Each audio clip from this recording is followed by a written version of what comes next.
First, I introduce you with the participants, then after we will start. Sure, sure. Yeah, sure. A very good morning to all the participants and the speaker of the program. Today we have great privilege to have Dr. Gagandeep sir with us. He is presently working as a senior editor at CRC, Taylor and Francis Group. He has completed his PhD in forensic science from Punjabi University. He has a certificate in management development program from XLRI Jamshedpur. He completed MSc in a foreign science. Apart from this, he has published number of good research papers in the reputed journals indexed with the SCI, Web of Science, and the Scopus on the theme of forensic science.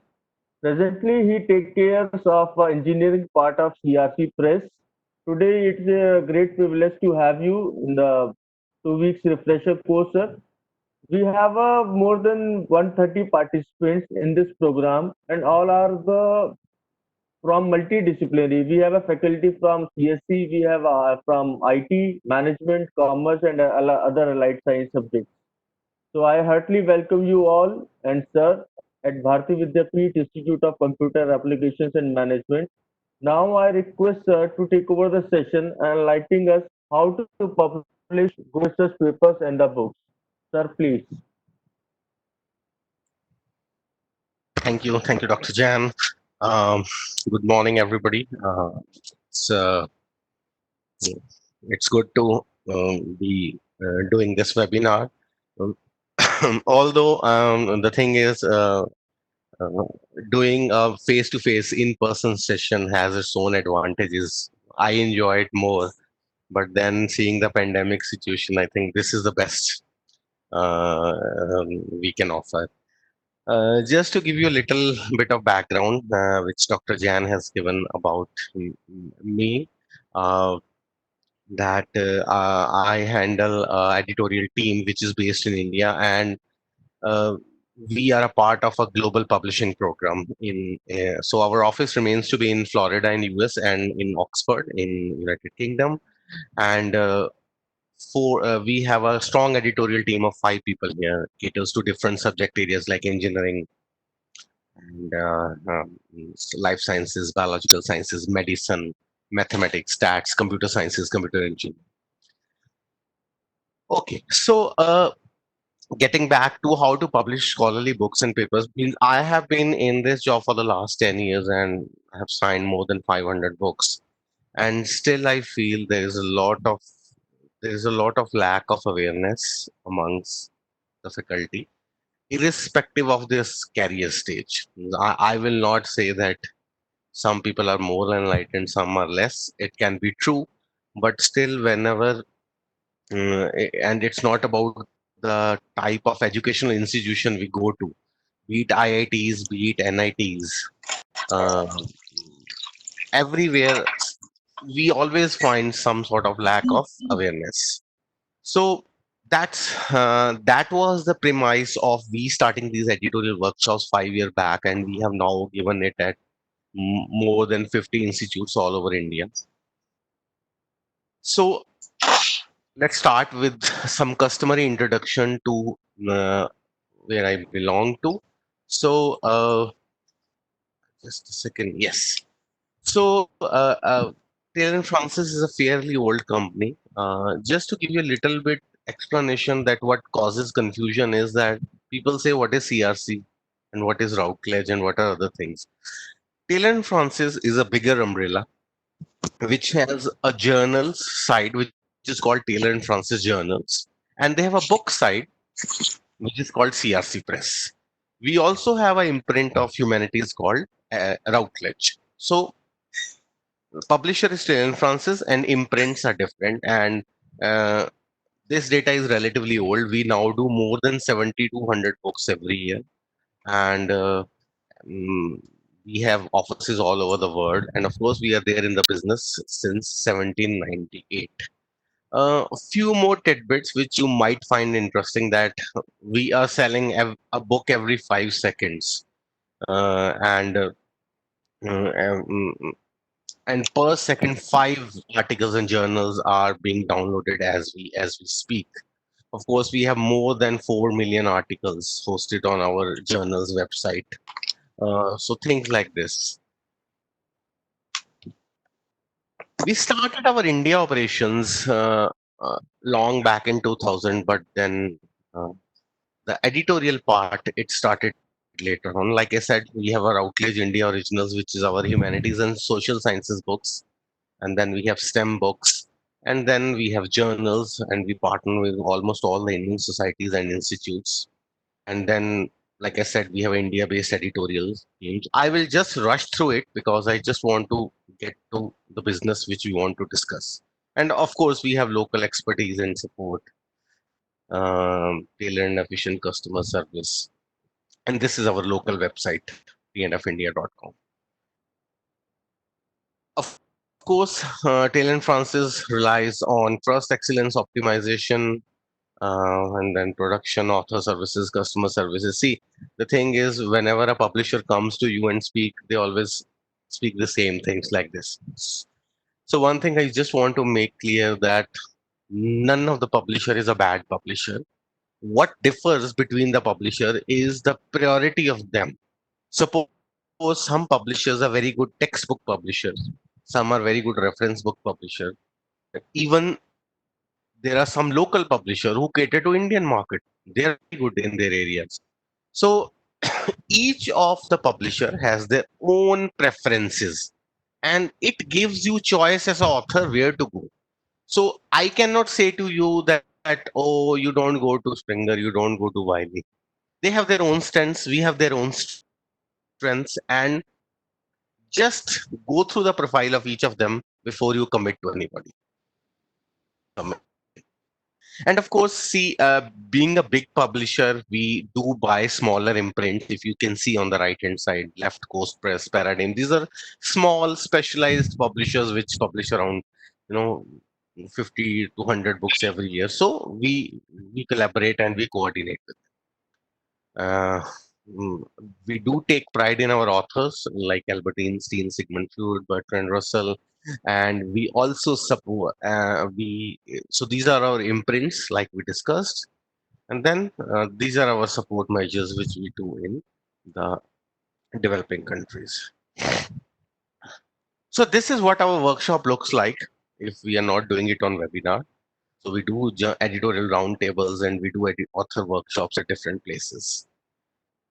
Okay, now getting to the meat of the presentation.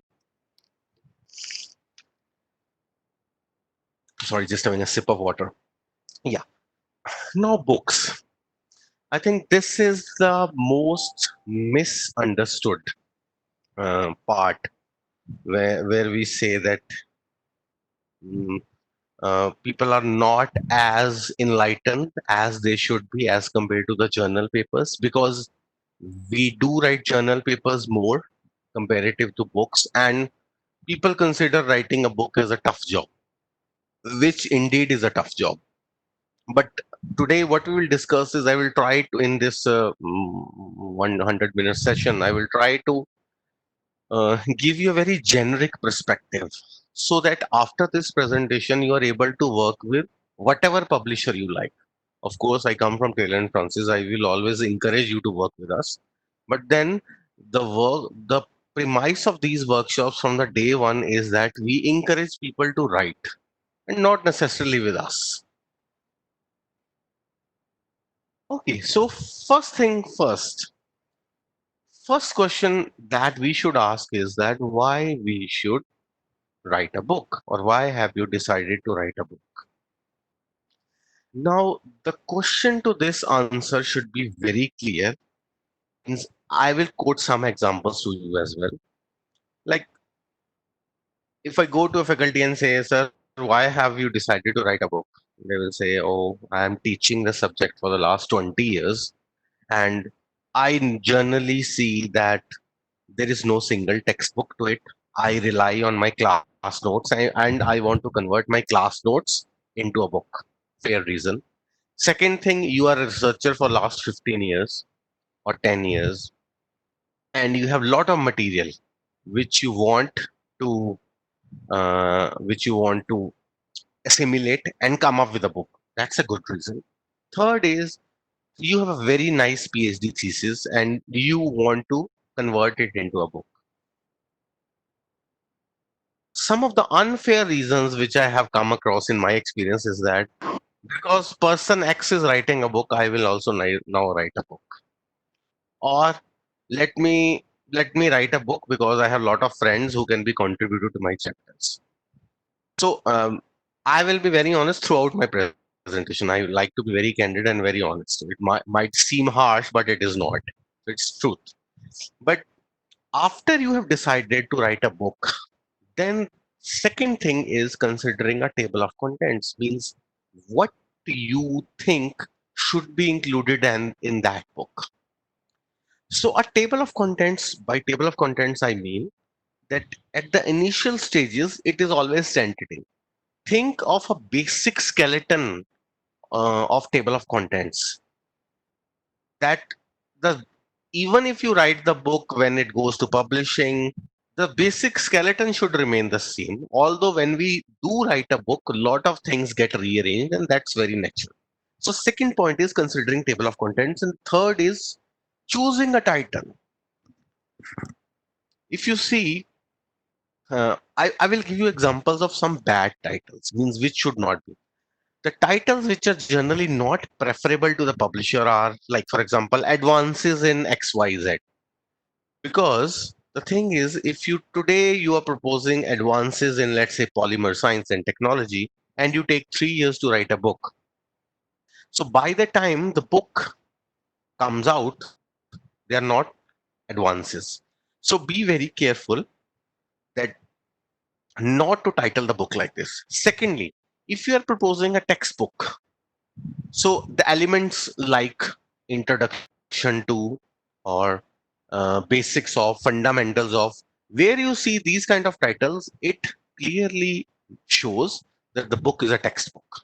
And then of course reference book titles are there, like computational intelligence and its application, things like this. So always choose a title wisely. And whenever you work with any of the publisher, the title is always tentative until the book goes into production.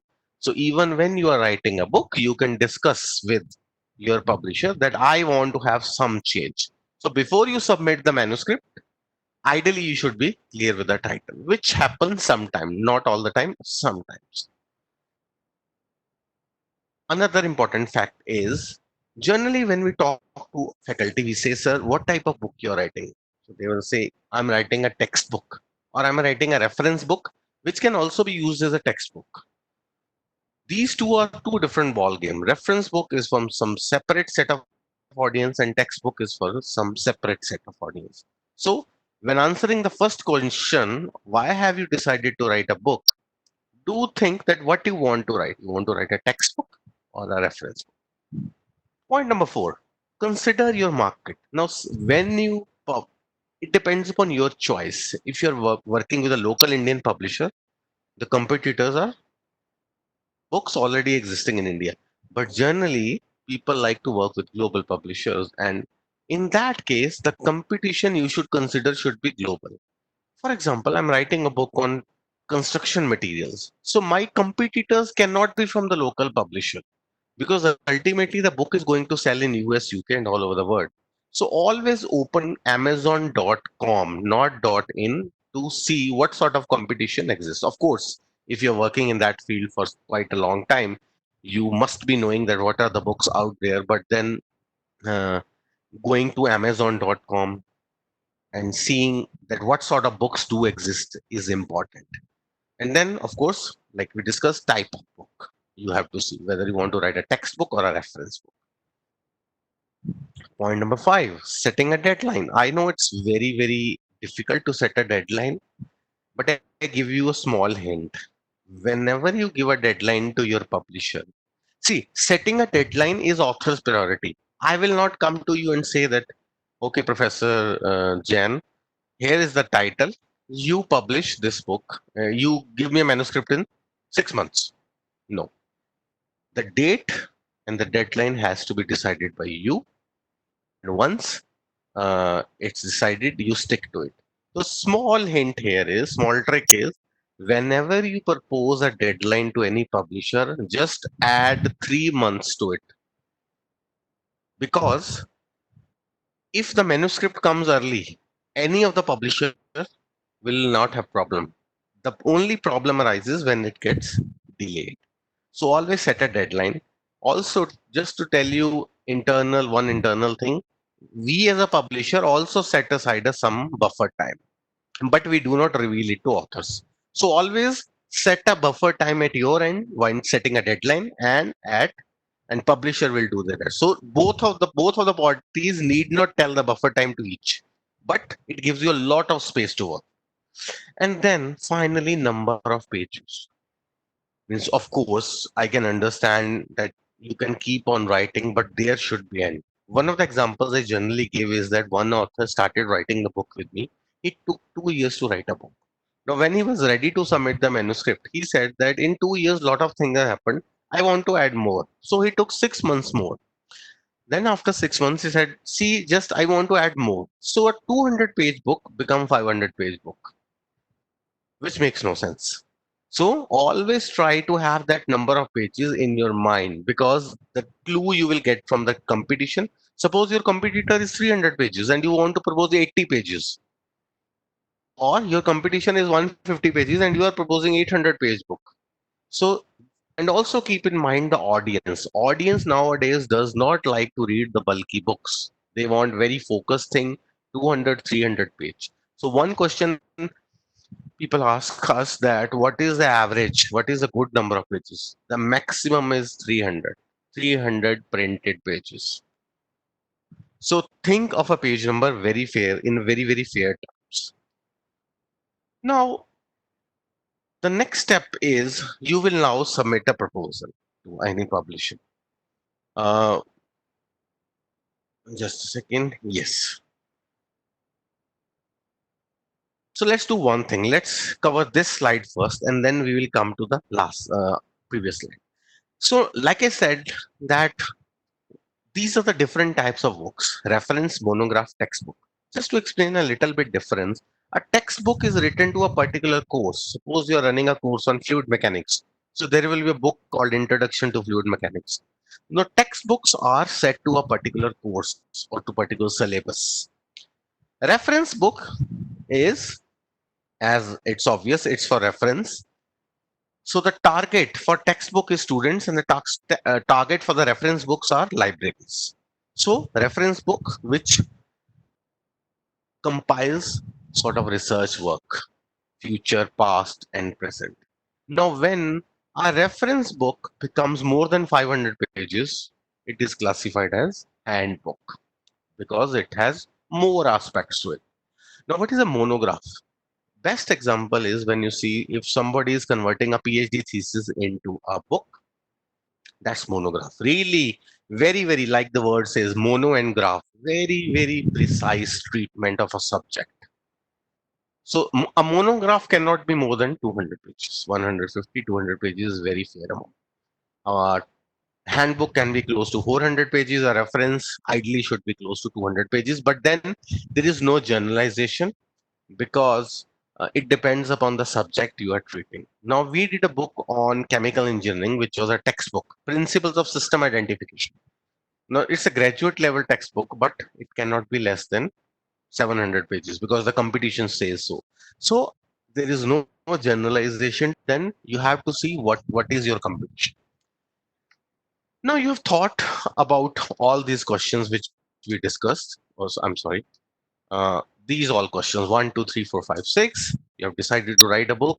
Now you're clear about the answers. Now the next point is book proposal.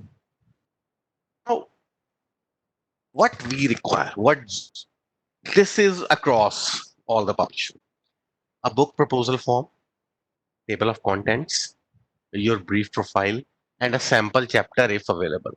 See, sample chapter is not mandatory, because by seeing only the one chapter, the reviewer will comment on your writing style, not on the technical details, because how can he be sure that you will be maintaining same sort of technical level throughout the book? So these are all presumptions.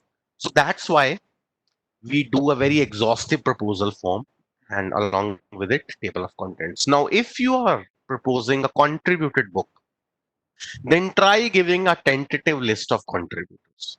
It is tentative. We know some people back out, some people join late. So, a tentative list of contributors if you are proposing a if you are proposing a contributor reference book. Now, one word of caution here. I think everybody knows what is conference proceedings. Now, conference proceedings are where people publish their papers in a single volume, and it is just a sort of compilation of all the papers. Now, important thing here is that there is a very fine line between a contributed book and a conference proceedings. So you can always say that I'm compiling few chapters, it becomes a contributed book. But then a editor has the responsibility to maintaining the flow. So writing and proposing a contributed edited book is very difficult because there are different people contributing to the book, and editor has to make sure that the flow of the language or of the topics is maintained. Otherwise, a contributed book will be will remain as will look like rather it will look like as a uh, conference proceedings. So conference proceedings do not sell. Now we send the book proposal then for reviews uh, um, uh, for to our global reviewers, and it takes around 4 to 8 weeks. Once the comments are back, so we send back the comments to the authors, and then they see that whether they want to move ahead or not, what they want to see, what they want to do with it. Now, coming back to the previous slide, once the review process is over, now people ask, these are the FAQs, how many reviews are really necessary? For a proposal to be successful, we need 2 to 3 positively critical reviews. I can very easily say positive reviews. No, we want positively critical reviews. It means that the reviewer is critically seeing it, making some comments, but also giving you some good suggestions.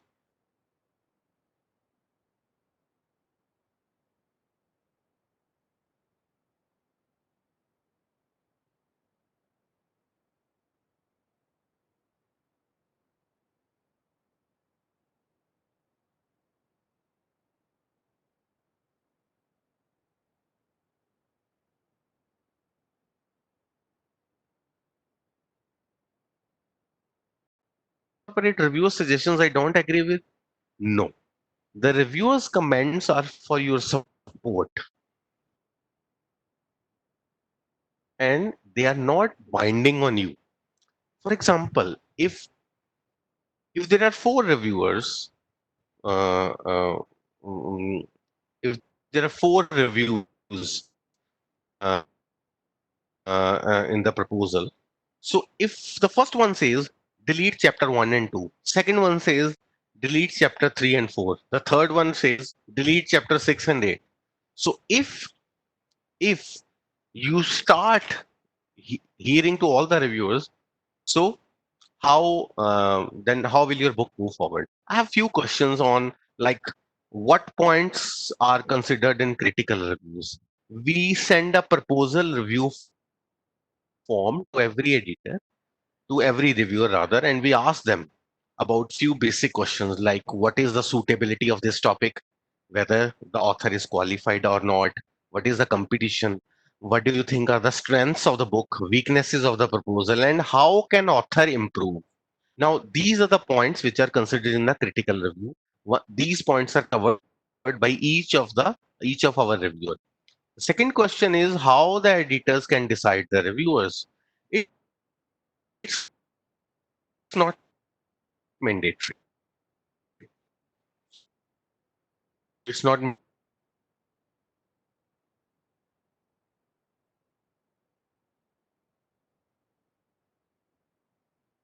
looking for while reviewing your book proposal. because nowadays there are a lot of interdisciplinary projects coming. So we are never sure. The Sometimes the book sounds like electrical learning in it, which is computer sciences. So we always ask you to recommend few ones. You can. So this is only a recommendation exercise from you. Okay. So what kind of experience does a first-time author need to write a book? The answer is uh, yes and no, because see, it depends on the type of book you're writing. So if you want to convert your PhD thesis to a monograph, then of course you don't have any experience. But generally, a textbook is written by more experienced faculty. Means I cannot expect a person who has just joined as assistant editor to assistant professor, just finished his PhD, to to write a textbook on fluid mechanics, because that is generally related with the teaching. And whenever people buy your book, they see that who has written the textbook, which is not true for the reference books where it is more research oriented.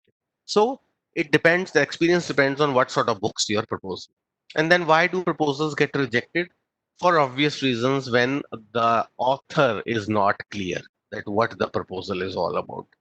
That's the only reason they get rejected. And can a bad review hurt my chances of getting this book published? Yes, yes. That's why it's very important uh, uh, uh, to mention here that we have to see there should not be any bias in the review. Always the authors are given chance to make their position strong, or make their position clear rather. I'm sorry. Okay, so once the review process is over, we do a publication proposal at our end and decision is made, and when we go and sign the contract. Just little bit uh, just little bit on the contract signing part. So whenever you sign a contract, look for few things, which are number one is number of pages you are submitting. Like I said, you can always mention, you should have a very fair idea, a tentative number of figures, the date on which you want to publish, date on which you want to publish, you will be submitting the manuscript, your royalty, your complimentary copies, and that's all. So these are the 4 5 points you have to look forward in the contract. Now let me give you a very clear perspective on this, that the contract, if you go through all of the contract, it naturally it will have a very difficult long language, but the contract always reflects the extreme cases. No, there will be written, if you don't submit on time, we will take legal action. It hasn't happened to me in the last 10 years, because we are here to publish your book. So we are not sitting here not to publish your books. So the contract is a sort of legal language, and relationship of an editor with a publisher or author with a publisher is much more than a contract. So contract reflects a lot of legal jargon, but points to taken care of, I have already explained to you. Of course, once we sign the contract, then you start writing the book, and then when you are writing the book, like I'm a acquisition editor, I will be in your touch. There will be editorial assistant, and whatever issues you have, you can keep on asking us the questions at any time. And then once the book is complete, then you submit it for production. Of course, we do maintain a high level of confidentiality. It is not shared with anyone outside organization. So that's our underlining thing, commitment to you. Now, when you prepare manuscripts, there are two ways to prepare the manuscript. One is disk book. Now, when any publisher say disk book, it means you are compiling your manuscript in Microsoft Word. This camera ready is when you write your book in LaTeX. So disk and camera, and of course deadlines. I would again like to emphasize the importance of deadlines. Now, just one more thing here. When you submit your manuscript, one of the persons from the publisher then will check of any inconsistencies. What they will check for? Uh, just listen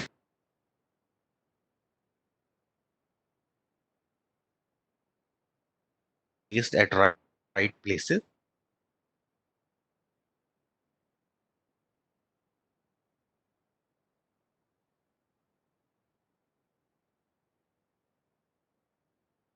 each chapter there should be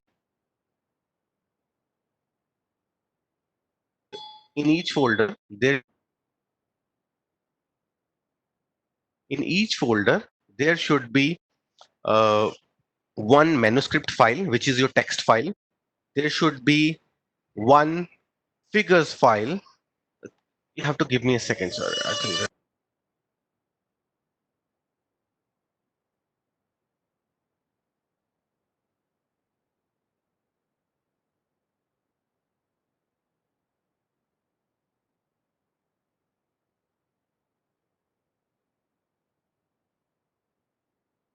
hello. I'm sorry. I'm sorry for that. When you work from home, so always. I'm No sorry for that. problem, sir. No Yes. problem. So We can understand. No yeah. issue. Please. So so the thing is that so we were at contract signing and contract. Yes. So when we submit the manuscript, so each folder should have one manuscript file, text file, figures separated out. Never place the figures in the Word file because it reduces their quality. Number two. Number three, a permission form that for each chapter there should be a list of items which need permission and and their copyright clearances from your side. And one last thing is uh, your chapter abstract. Now, the chapter abstracts are not included in the book. They are added to the XML file of the book for better discoverability so that when somebody searches your book on Google from the abstracts XML file, it picks up the keyword and your book shows up right there in the results section. So, like you said, we need figures in a folder or file containing figures. Yes, each folder can have, if there are 10 different figures, so 10 different, you can say figures can be there in either JPEG or TIFF format. So, um, uh, in a folder, there can be one text file which reflects the manuscript. There can be 10 or 20 different figure files of JPEG or TIFF or whatever quality you seem is good quality as per the instruction. Now, one question is that if we have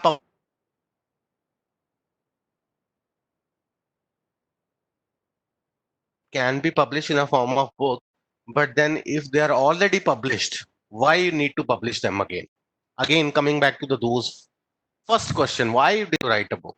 So either you want to compile the published papers in form of a book along with some new material, then it makes more sense rather than only compiling the published papers which people already know.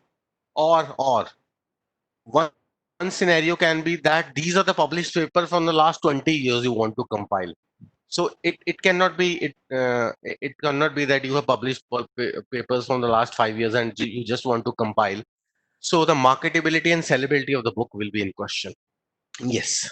So once you have submitted, everything is checked in a pre-production review, and then after that, we submit it to production. And from the day you submit your manuscript and to the day when the book actually releases, it takes about 4 to 6 months, depending upon the volume of the book. Of course, handbooks take 8 months of time. During this period, what is being done at publisher side? Now that's also important question. So during this period, so you have to submit your manuscript in Microsoft Word.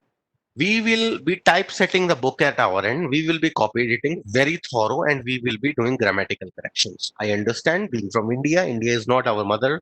English is not our mother tongue. So there is a lot of grammatical correction that comes into picture. So once these three things are done, the proofs will be returned back to you. You check the proofs, and then we again check at our end, and then finally the book goes out for printing. Now, there will be a separate cover designer. We have tie up with a website called www.shutterstock.com, where you can select images and they can, so whatever you select, we buy it and then we place it on your cover. So there is a separate cover designer, separate project editor, separate vendor who will take care of your all the things. So mm, this is the whole process. Yes, I'm coming to the royalty question.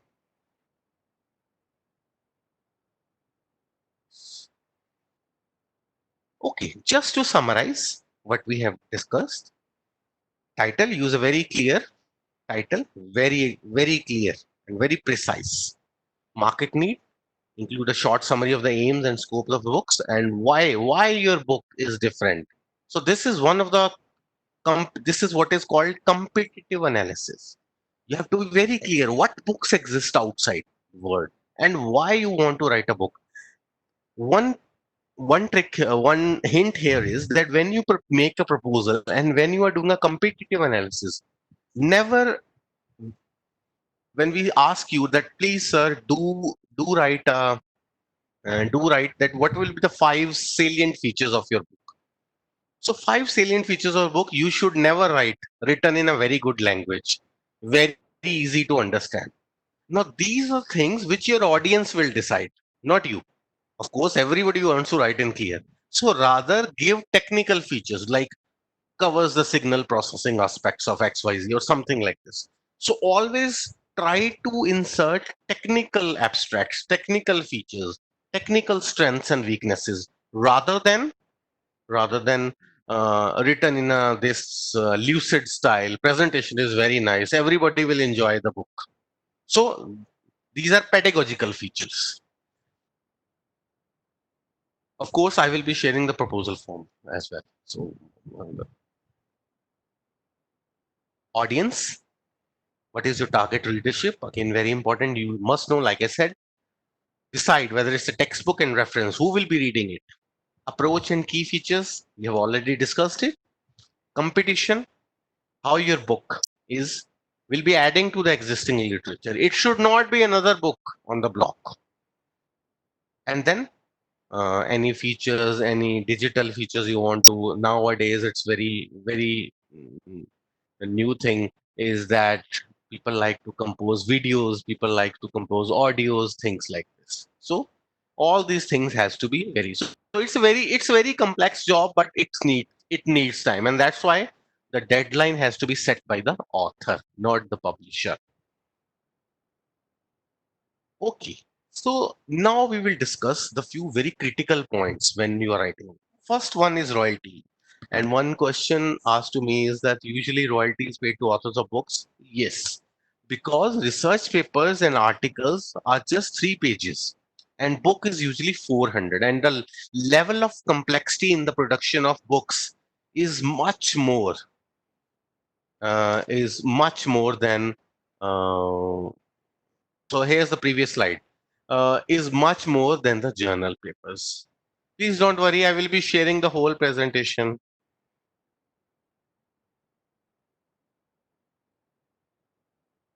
Okay, sip of water. First question.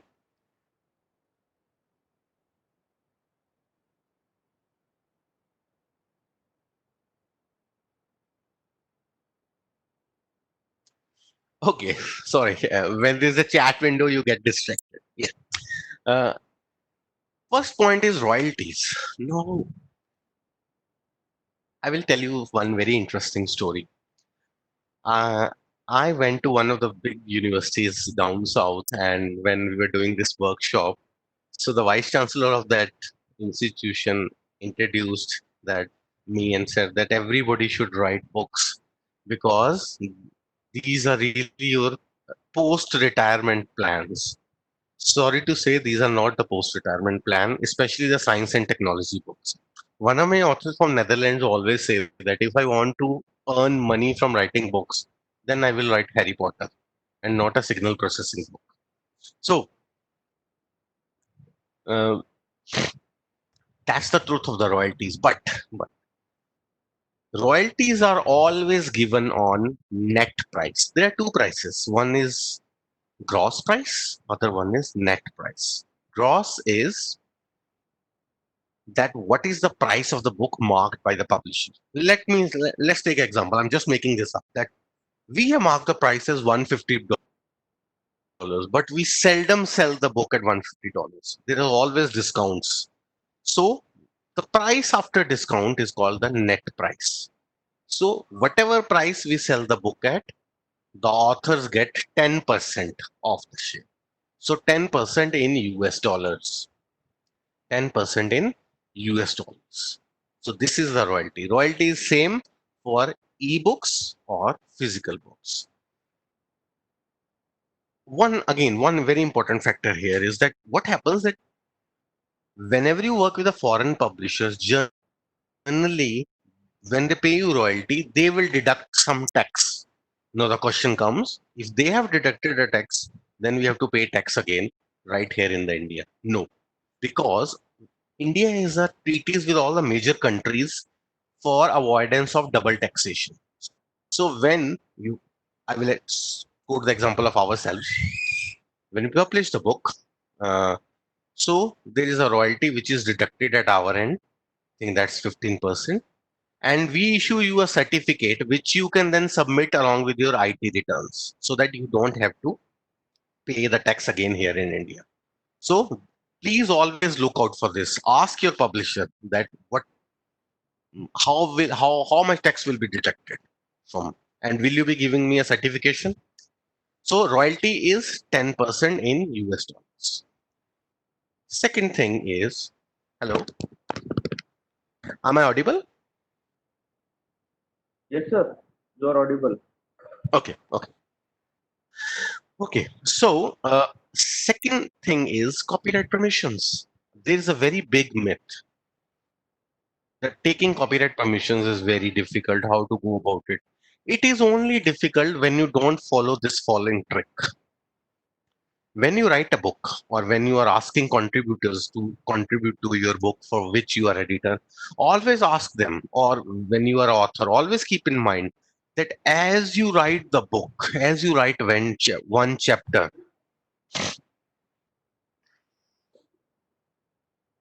yes, the Indian government will allow you to earn because the source of that income is from US. The source of that income is not from India. And that's what the double taxation avoidance treaty between India and US covers. So you can always go to the Internal Revenue Service website of US and you can see. So US की publisher है ये जा रहा है कि हमारे यहाँ से करो hello.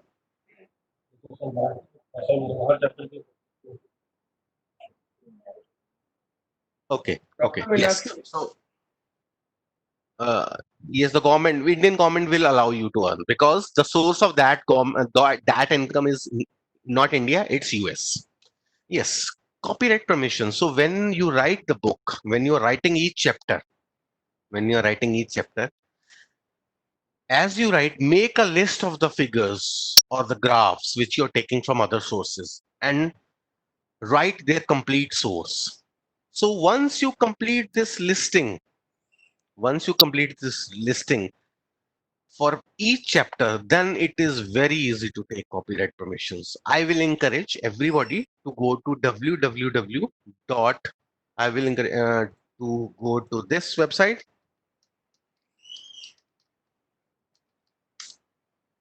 and see how easy it is to process the copyright permission. I think there can be a separate presentation for all the academicians on how to take copyright permissions. But for the time being, go to this website and see. It is very easy, but provided you have the correct source. And the only way to do this is what I have suggested. Otherwise, what happens?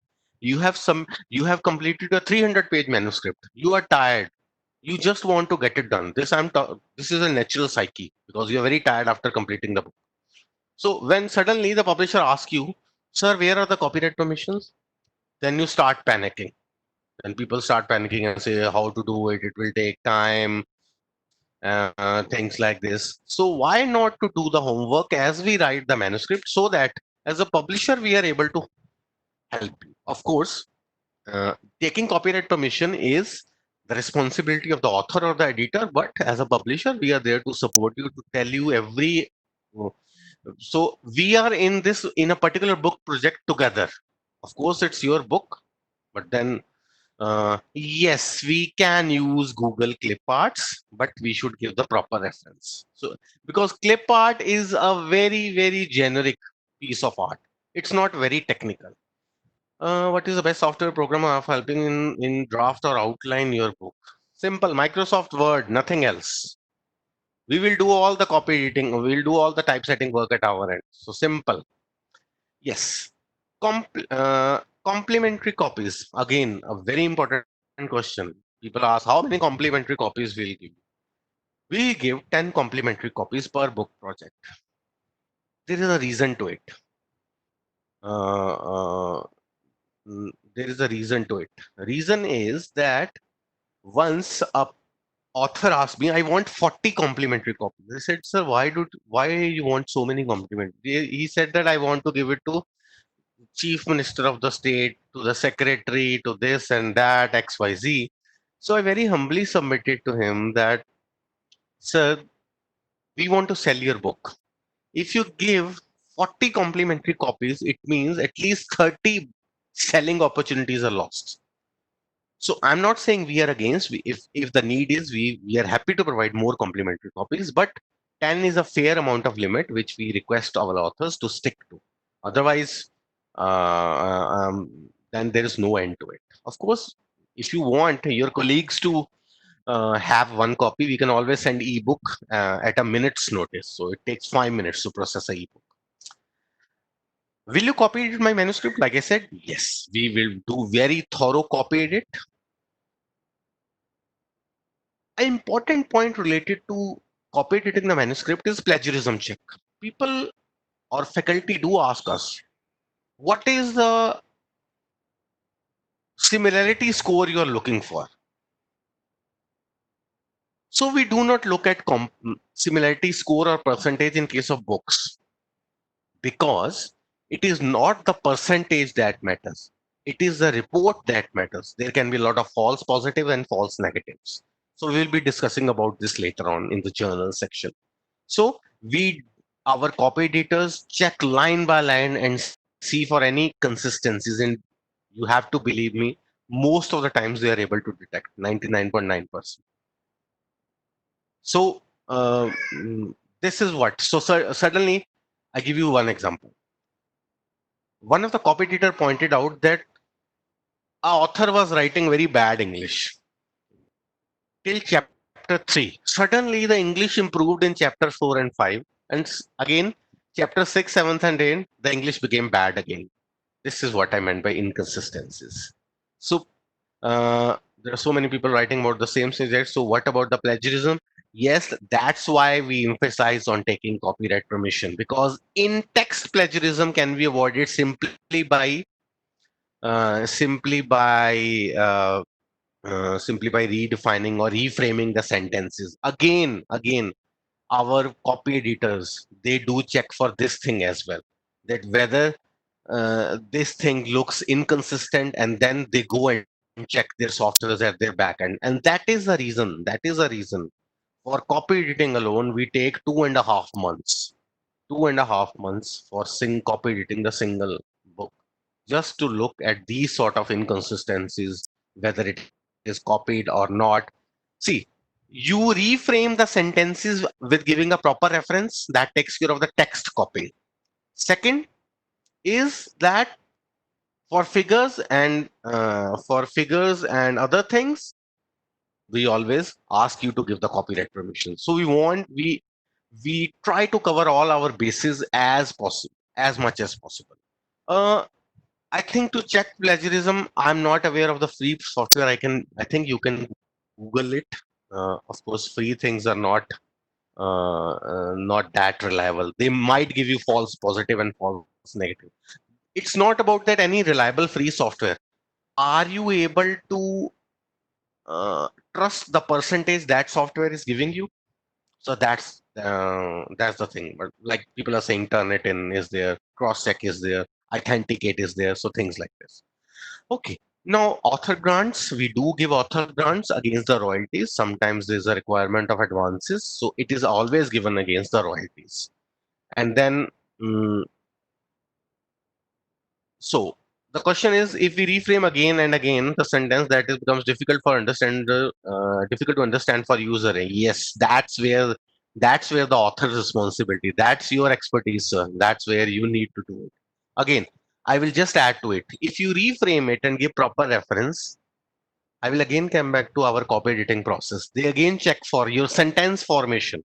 Sometimes, you write a sentence, and then um, for you it seems okay, but copy editor looks from a very different perspective.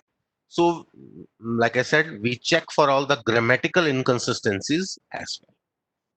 Then special institutional printing. This means that if some institution says that we want your textbook, we want some book which we want to buy 500 copies. So would you like to do a special printing for us with a special price? Yes, we can do that. Of course, flyers, e-resources, other things are there. Now, one new thing I just want to give information is the alt text. Now, alt text is alternative text.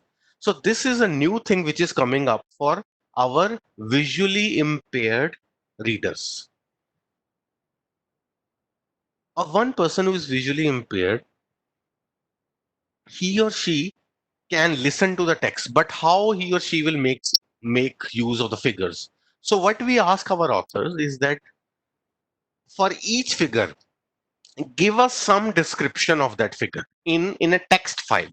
For example, there is a figure. You can always write that this figure explains the heat transfer graph over a period of 10 minutes in XYZ conditions. So we will insert that text into the figure. So whenever it goes to a visually impaired reader, then they were able to understand the figure as well. So this is what you call alt text, alternative text. Index, of course, nowadays it's the responsibility of authors to produce the index, because we do have softwares to produce index, but that doesn't make any sense. That doesn't make any sense because there are a lot of keywords that are missing, and we cannot rely on automation all the time. And of course, there is a new thing which is coming, open access book, which I will discuss. But I hope everybody has a ORC ID, because that's very, very necessary and mandatory now whenever you submit any paper on any book project. So get your ORC ID.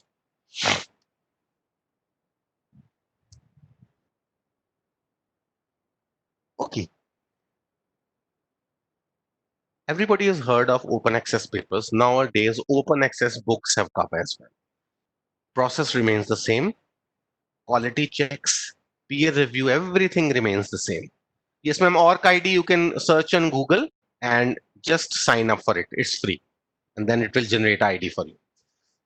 So why publish?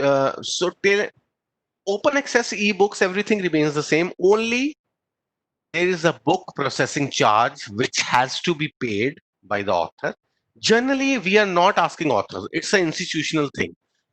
I will give you an example to better understand the situation. There's a private institution, because everybody wants to get their ranking in NIRF rankings nowadays. So they want to do publish. They want to publish some books. But as open access is a new initiative, they also want to contribute to this. So institution can set aside some funds. So whenever somebody publishes a book, they can say we want to make it open access. So the only difference between the regular process and this is when the book is about to go to printer, the authors or the institution pay some money, and then the book becomes open access. So everybody can then access it. So this is a new model, and we are developing a new model for India, especially, where the model says that for $20,000, a particular institution for a period of 3 years can publish 5 books, 5 open access books, and 5 open access articles in any of the Taylor and Francis journals or books. So that is an India exclusive. I know it's costly, but then 5 open access books and 5 open access articles in $20,000. Yes, ma'am.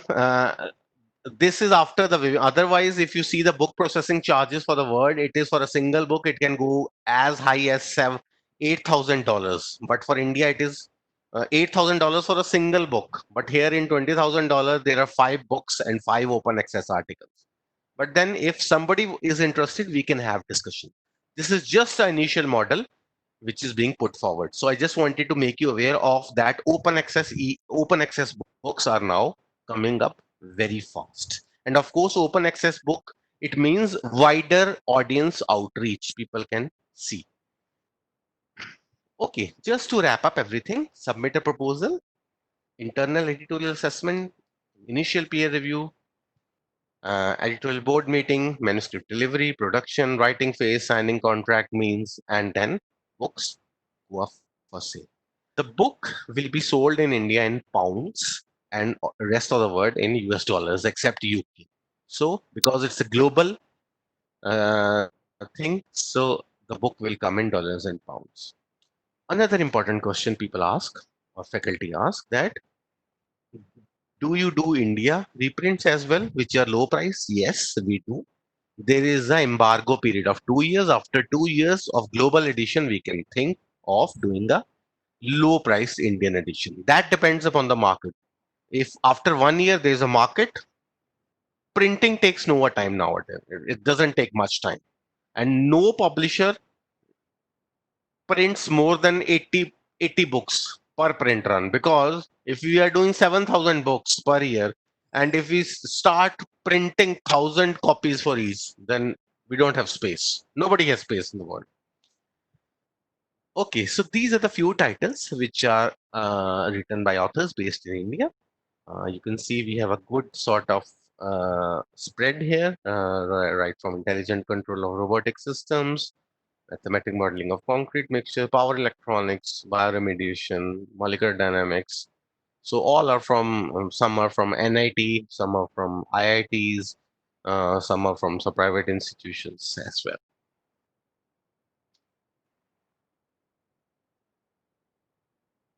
Okay, this is very important in terms when people don't have much time. So, just a second, I just want to see one question.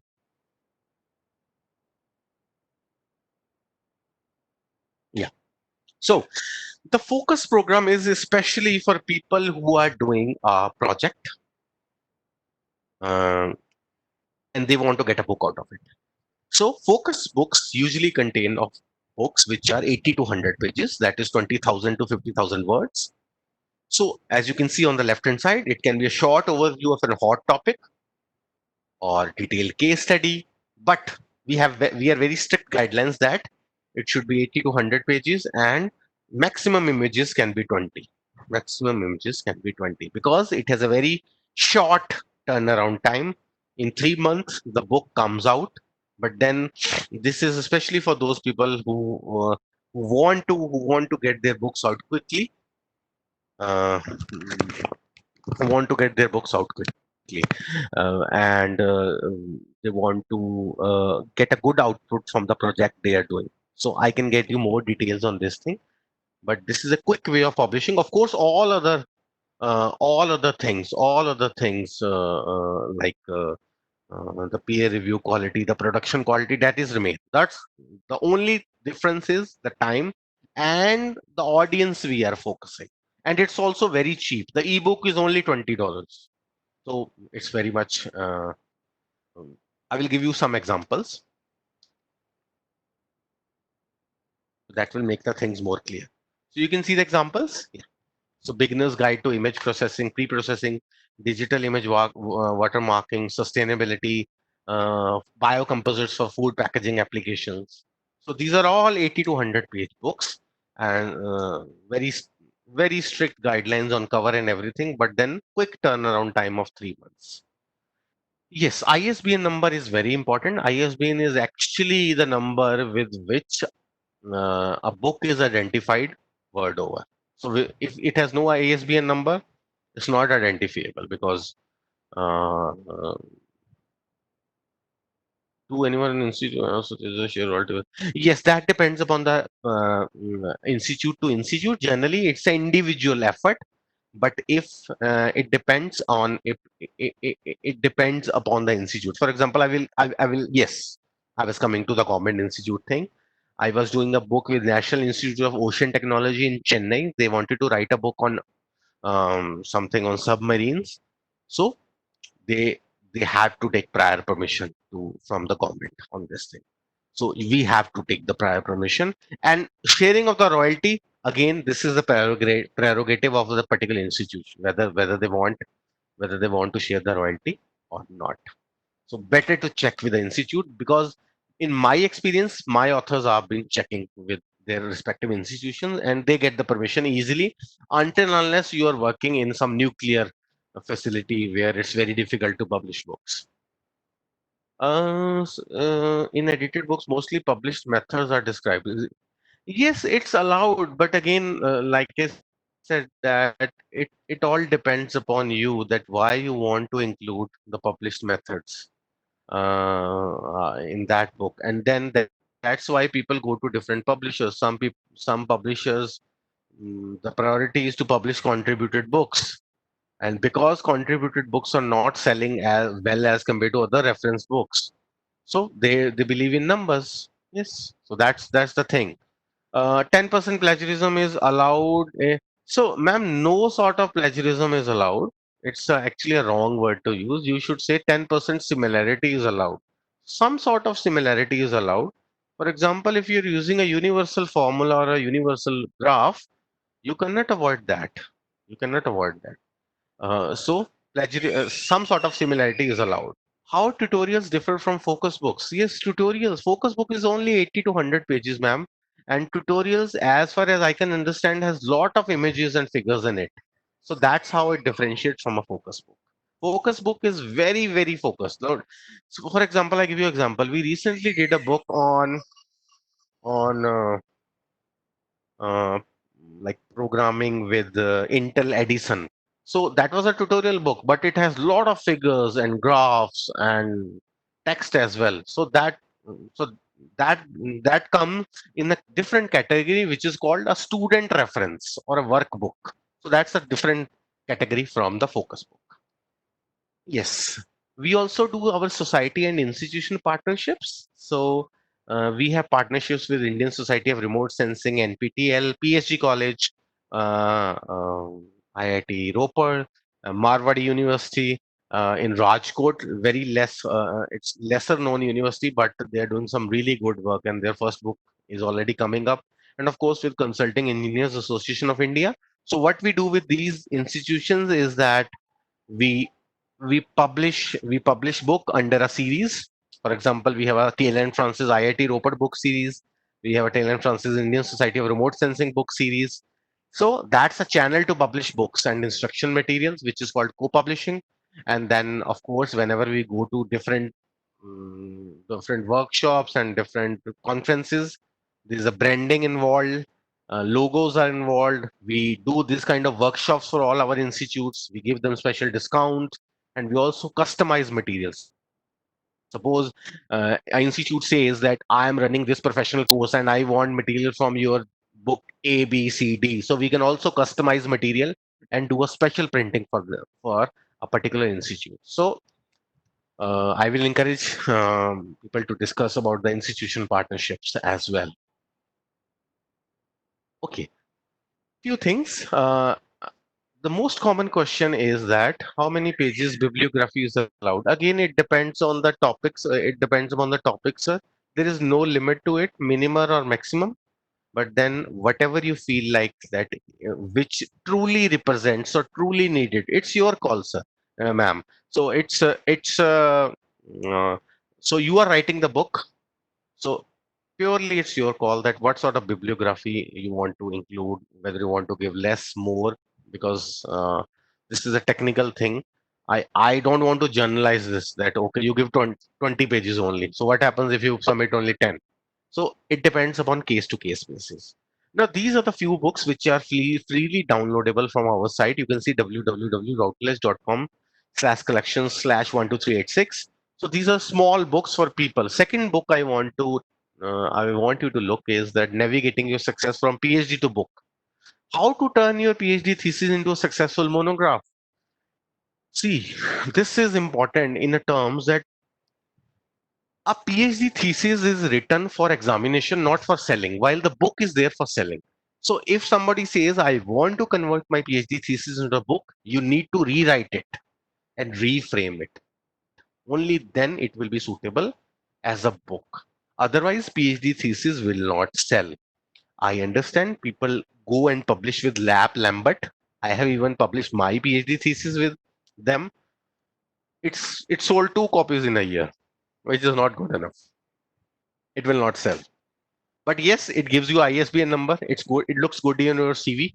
So that's what they do. But again, if you're serious in the book, you need to convert it. And then other things like navigating your success in book reviews, academic blog. Can review of literature?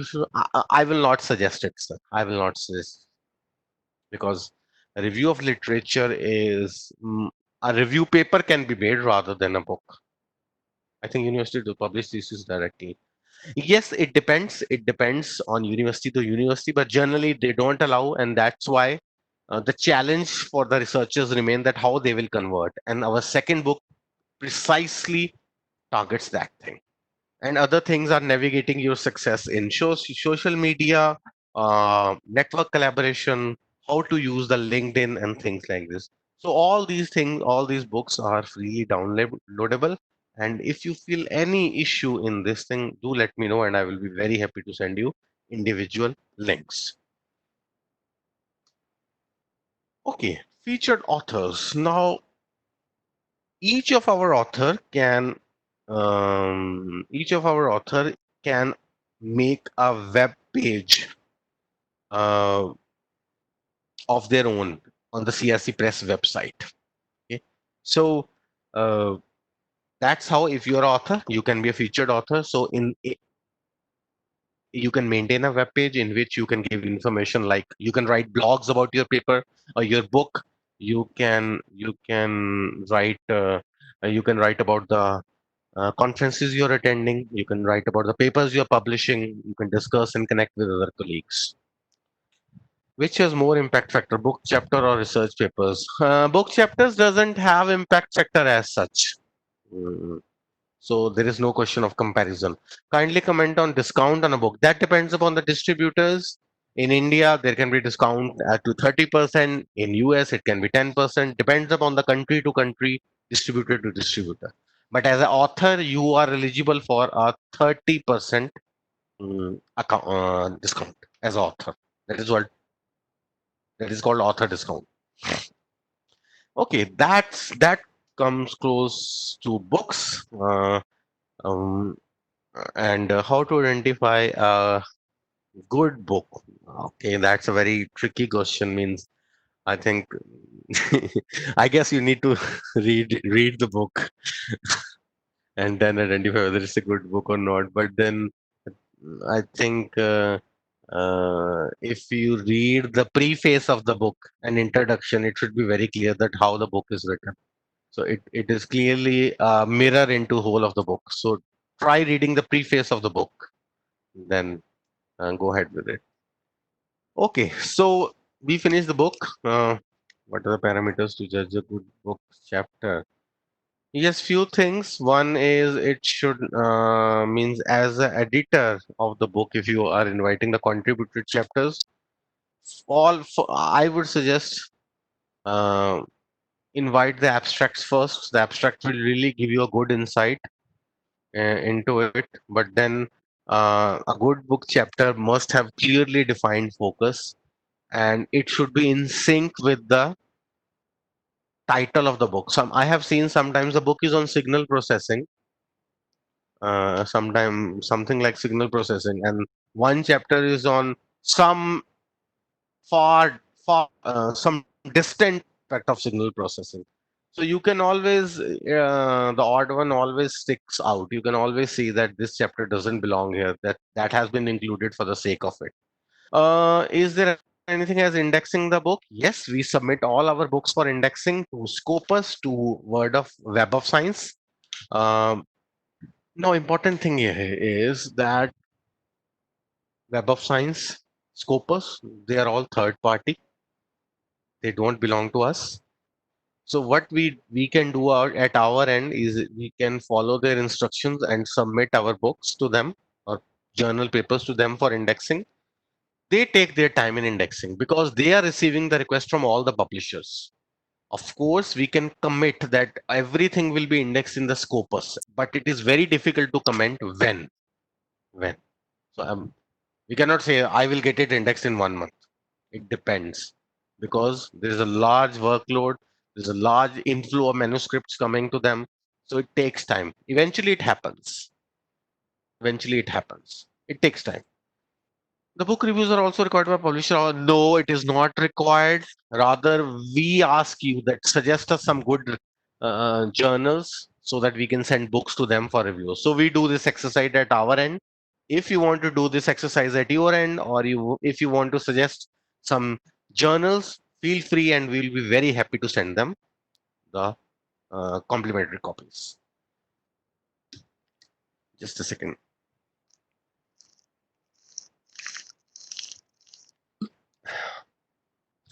Okay, now to the journals, which is the majority here.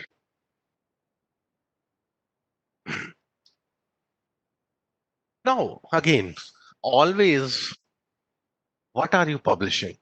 Always try to answer the questions. Are you publishing new methods or results?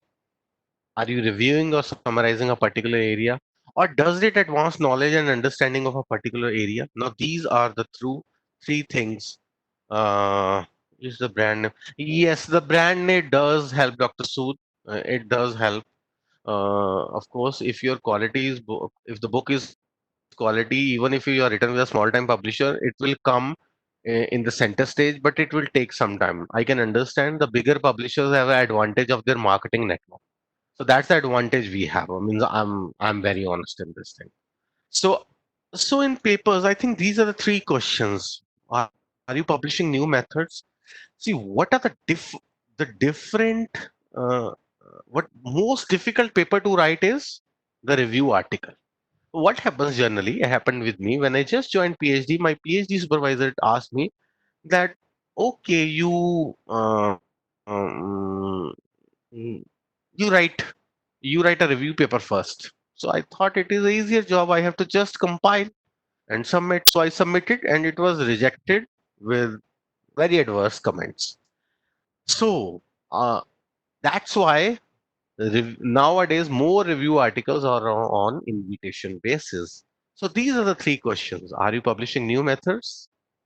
Are you reviewing or summarizing a particular area, or does it advance knowledge and understanding of a particular area?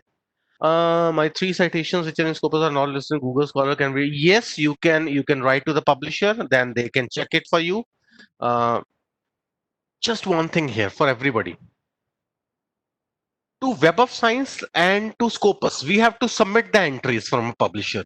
But in Google, but in the Google is automated. It automatically crawls or scrolls on our website and checks for the new material. So it's a more active process from the Google rather than passive process in Web of Science or Scopus, where we have to submit it every month. Yes, so you have to write to publisher. Price in dollars or in rupees doesn't make a difference. Uh, I think not. If it's from a global, people expect the price in dollars. And when you're paying in India, you convert it to rupees. It doesn't make any difference. The content matters. Why my paper got rejected? Because that was my first paper, and I did the fatal mistake of writing the review paper first up, which should not be the case. I think one needs experience. Yes, yes, Dr. Goel, I agree with you completely. Okay, don't publish something of no scientific interest. Out of date work. Never publish the old work. It gets detected very, very easily. A duplication of existing published research or incorrect or unacceptable conclusions. Now, I ask from everybody that please don't see the answer. Answer is there. So, do you write for a specific journal, or you find any journal for your article? It means you write an article and then once you finish the article, you start looking for journal.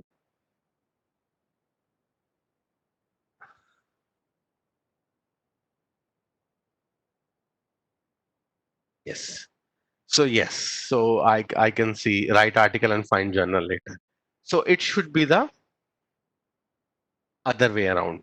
You have to be in the minority. You have to be in the minority because okay, what happens that 70% of the authors write the article and then they start panicking where to submit.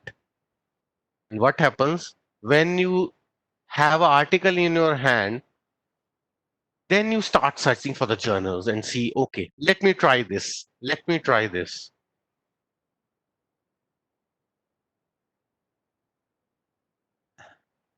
Dr. Sood, I will answer that. I think at the end it's a bit complex for me. Anyhow, I will answer. Definitely, I will answer. Be in. So, finding any journal for your article uh, mostly works. Again, I would say these are all percentages which come from our experience. These are all not generalization. But if you see on the right hand side of a screen, how many of us actually read the aim and scope of the paper before submitting? I know how it works. I have written a paper. I have written a paper, and then I discussed with my friend that I have written a paper. So what should I, submit it to? Okay, you submit to that journal. They are very quick. So generally, people are not reading the aims and scope because nowadays, if you see, new journals are coming. There are old journals, and their aims, their scopes are scope are very dynamic. They are changing every year as per the need of the readers, need of the contributors. So it's always suggested you read the aim and scope of the journal and then select a journal and then you write. Like somebody wrote that it got rejected. So if it gets rejected, you wrote for a specific journal, then look for some other journal. It's the same thing as writing a paper and searching for a journal. Now it gets rejected, see the answers what you have got and look for other journals, select 5 6 journals, read their aim and scope, make a preference list that this is 1 to 6. Now I will strive with first one. If it is rejected, don't get disheartened, go to the second one. That's how it should be done. Yes, how to select the right journal, that's what I'm saying. Only way is reading the aims and scope. Nowadays there are certain tools, different publishers, you put in the keywords and they will suggest a journal for you. That's a good automated. If you, I'm a bit old school in this, but if you read the aim and scope, you get to learn 100 different things. Do you want to rely on whole automation for this thing? No, I think uh, always read the aims and scope. And then tip number 2 is research the journals in your field. Like I was saying, uh, each one take. That only happens. So it rarely happens, or it rarely happens because with each resubmission you are improving yourself. So visit your university library. So whenever we go to IITs and NITs, they say that students only come to library when there are exams. So I think still it's very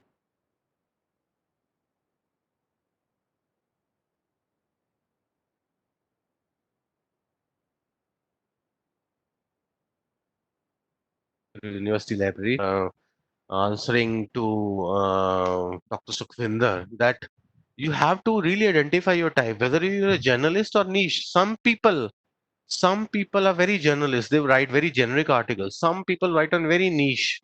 Some are international. Some are region specific. Like I said, no, of course, we want to publish. Everybody wants to publish in high impact factor journals, but there is a stage to it. Right from the day one, we cannot expect to publish in Nature. So you're very right. Keeping the patience and improving with every resubmission and see whether you are international or region specific.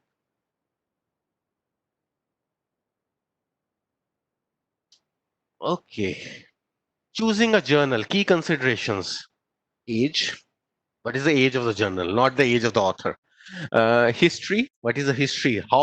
how that journal, what sort of articles they are doing. Sometimes you will see their trends in the last few years. They are taking more reviews. They are more taking some particular set of papers. So you have to identify the trends by going through the journal websites. Affiliations are very important. That a particular journal is affiliated to what sort of society? Are they standalone? Things like this. Scope, we have already discussed. Audience. Some journals are for professional audiences. A paper coming from a more academic setup will be misfit. Impact. So as you can see, the impact comes in between. So impact factor is not there at the top. Impact factor will slowly comes into and nowadays impact factor is also very questionable. Different publishers are coming with new things. Recently Elsevier came with site score kind of thing, so they keep on improving. Editorial board, see the editorial board, this is very important in identifying the predatory journals, because you open editorial board and you see that they are only from India. They are only from a state called Madhya Pradesh. They are only from a same institute. So always look out for the editorial board, whether they are diverse enough or not. Of course, peer review and then rejection rate. What is the rejection rate of that particular journal? Of course, a journal which is publishing with very high frequency, uh, with very high, how to get data like rejection rate. I think you can always write to the editor of that journal that, sir, what is your rejection rate? A good editor will always tell you.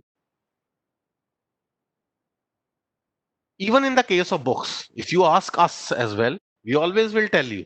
Means whether I'm good or bad, it is to be decided by my authors. But how to get, so if you ask me, I will say in CRC Press engineering books, we have a rejection rate of about 20%. So a good editor will always give you a right sort of information. You can always write that I have a query. I want to publish a paper with your journal. May I know what is the rejection rate of the journal? I was not able to get this data from any other website. I'm just giving you a template. So never be afraid of writing a mail to editor. A good editor of a good journal will reply, or somebody else, somebody from the board will reply. You have to see what sort of peer review they do. It should not be like that. That my friend has a journal, it will be get accepted. It do happen. Yes, I agree with Dr. Dipti on readability more than impact factor. It's impact factor, H index. There's just numbers. I'm not sure on the H indexing. I think that is a really more technical question for me to handle. I think it depends upon the number of copies in circulation, number of readers for that particular journal, and how it is performing over the years, number of contribution. So all these factors are combined into one. So, like somebody said, the citation number of times. Yes, citation. So everything is. So what happens, Dr. Dipti, is that every time they combine with a new formula, what they do is sometimes they give more weightage to number of citations. Sometimes they to give more weightage to number of papers being submitted or turnaround time. So people are trying to do a lot of things nowadays. Sorry.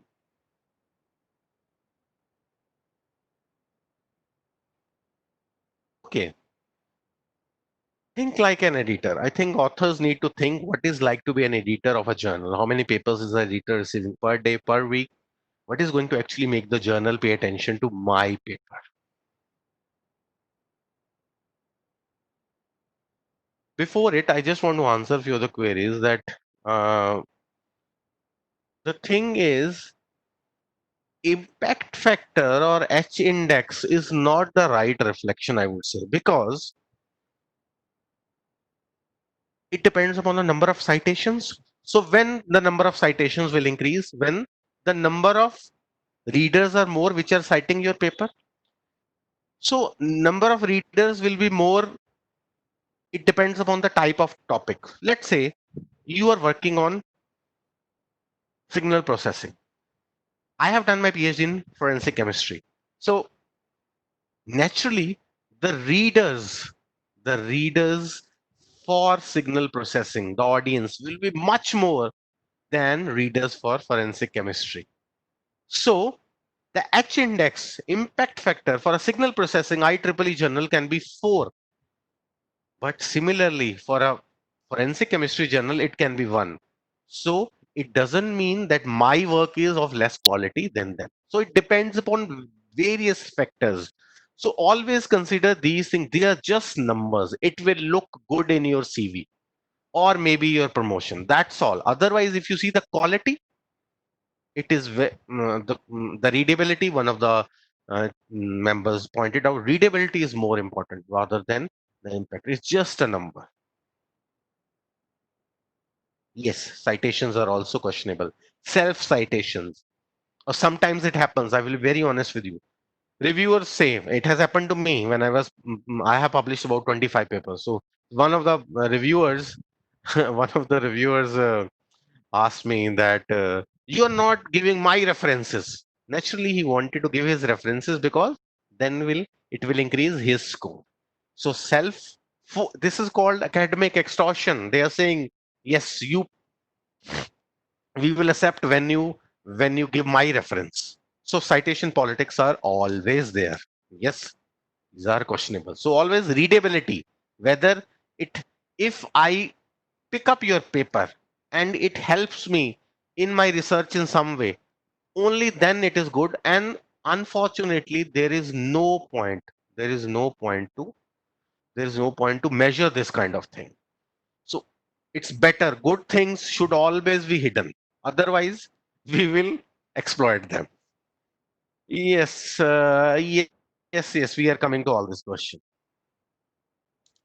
Preparing your manuscript. Some basic tips. Yes. Write first, edit later. We have seen generally. I have written introduction. I will start editing it. I have written materials and method. I will start editing it. Always write in one go. Always edit in one go. Never edit in parts, because it it affects the flow. I will give you an example. If my guide says, my supervisor says, or if I feels that materials and methods needs to be updated, so what should I do? So then what should I do? I should start from the introduction once again. Editing should be in one go, never in parts, because when the flow breaks, it breaks for good. Very small thing, but try doing it once. Try doing it once.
It disturbs the structure of the sentence. That's what a project editor comments to us, that the author has used very nice words, but somehow it seems misfit here. I agree with you completely.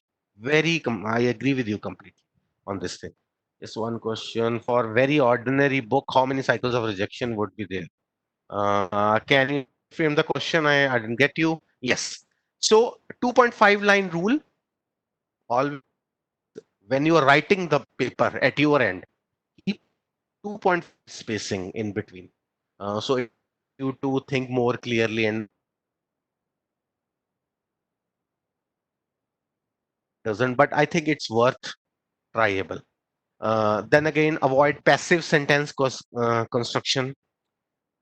Paragraphs, very important. Always break into paragraphs. Uh, Again, this formula for paper structure is IMRAD. The material method is very difficult to edit in different language to avoid how to deal with it.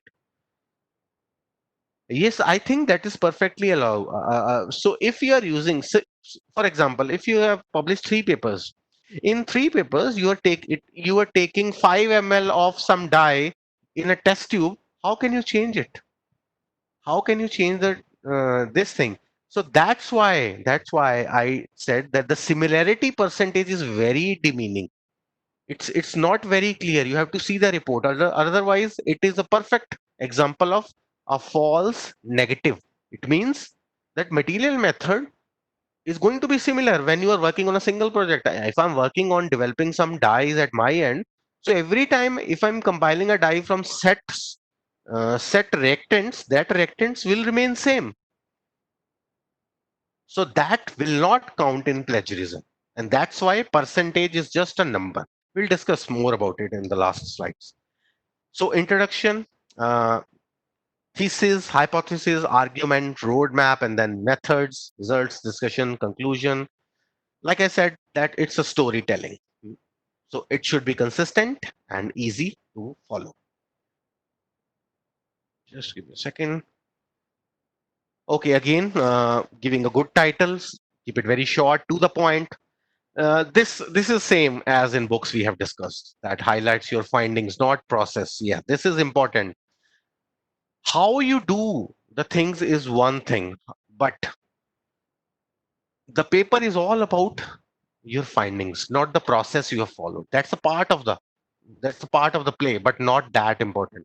Highlighting your findings is more important. I have seen papers where material method is 1 page, results and discussion is half an page. So again, keywords, identify the keywords, and then you can go forward. So it is same as in case of books. One very important thing, uh, that how to write an abstract. What happens that we write the paper, and then the day of submission we say, okay, we have forgot to write the abstract. Let's write the abstract as well. Never rush the abstract. Give 1 day to write the abstract, because this is uh, abstract is the only way. Not everybody is going to read your full paper, believe me. What they will see is abstract. If abstract is not good, no matter how good your paper is, it's not going to be visible to the intended audience. So never rush the abstract. Keywords. Use the Google AdWords. See what are the words and phrases which are continuously coming up in your words. Now the keyword should be different from the words in the title. Suppose your title is a new method for signal processing. So the keywords cannot be signal processing methods new. They should be different.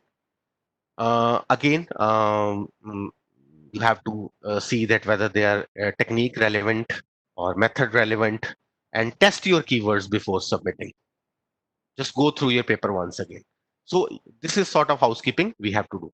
Again, before you submit, look at the published papers review, check the bibliography, explain all the acronyms, follow the instructions for the authors, format your article to the journal, review the submission process, consider English possible, polishing wherever, to whatever extent you can do, and never be afraid to ask the editor or the assistant editors for questions. If you have any query, ask them.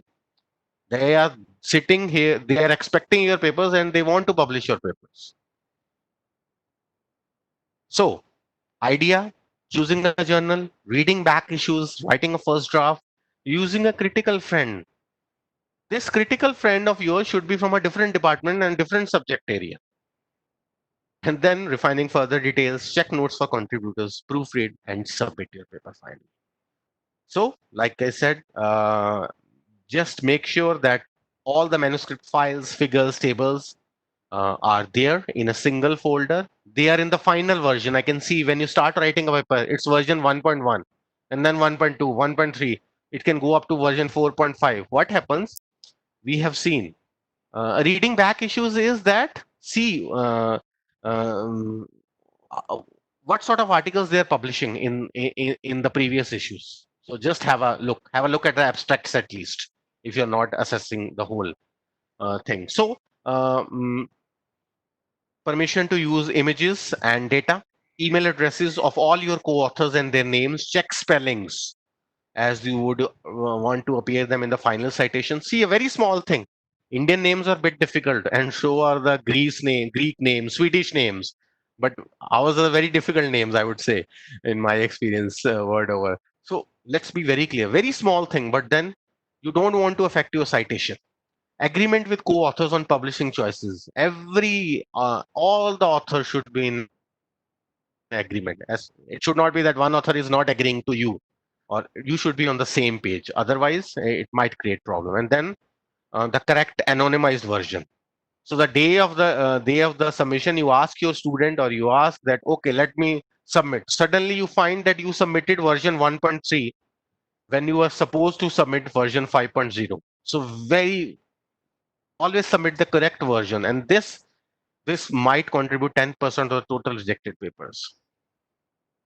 Types of peer review. Single blind review. It means reviewers know the identity of the authors.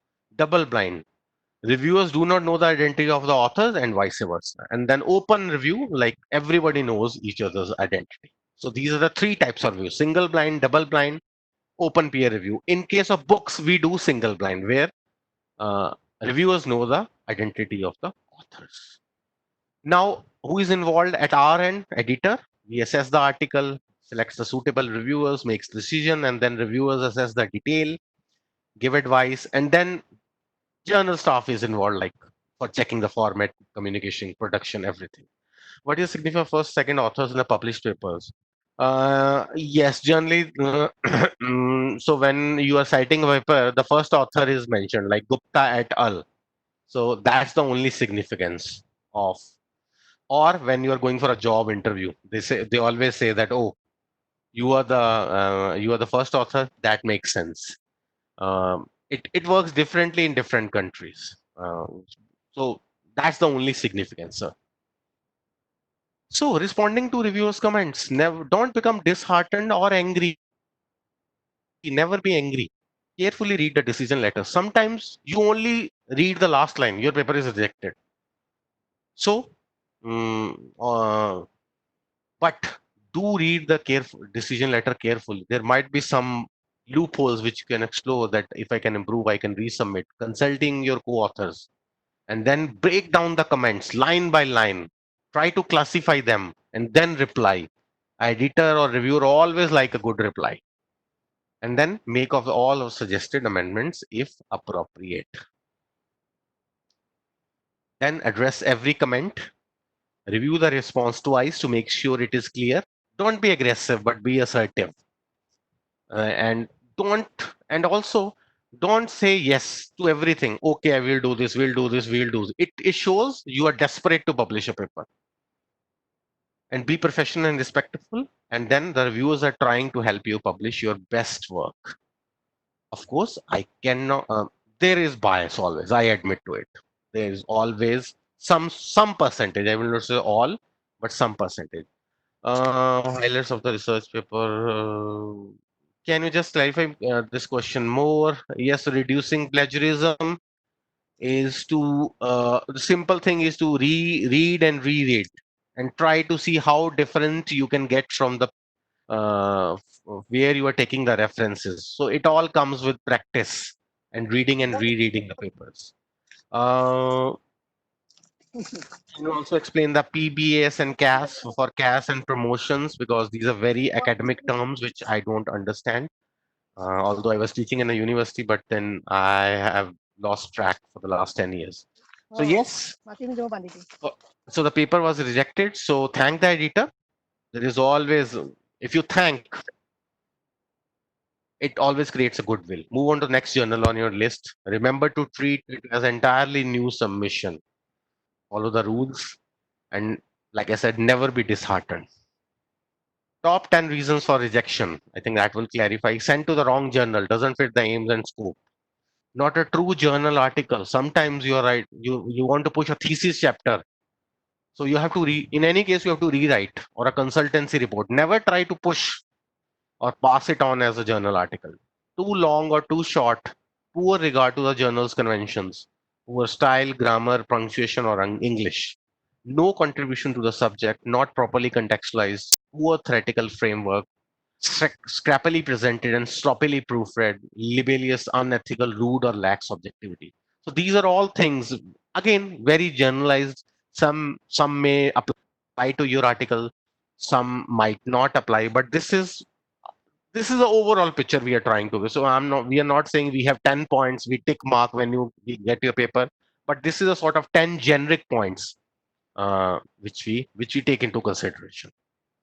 So when the article is accepted, link this to your final article using its digital object identifier, because it before publishing this DOI comes, note it down, keep in contact with the journal's production editor, uh, and then don't be afraid to ask questions. I will keep on repeating, please ask questions whether you are writing a book or a journal paper. Okay, this just a second, I want to answer this thing. Etal is more than two, sir. More than two. More than two. If you're using in the text, more than two can be etal can be used. Again, there is no convention to it. Two or I feel two is the if they are more than two, it takes more space. You write etal. So this is all for your convenience.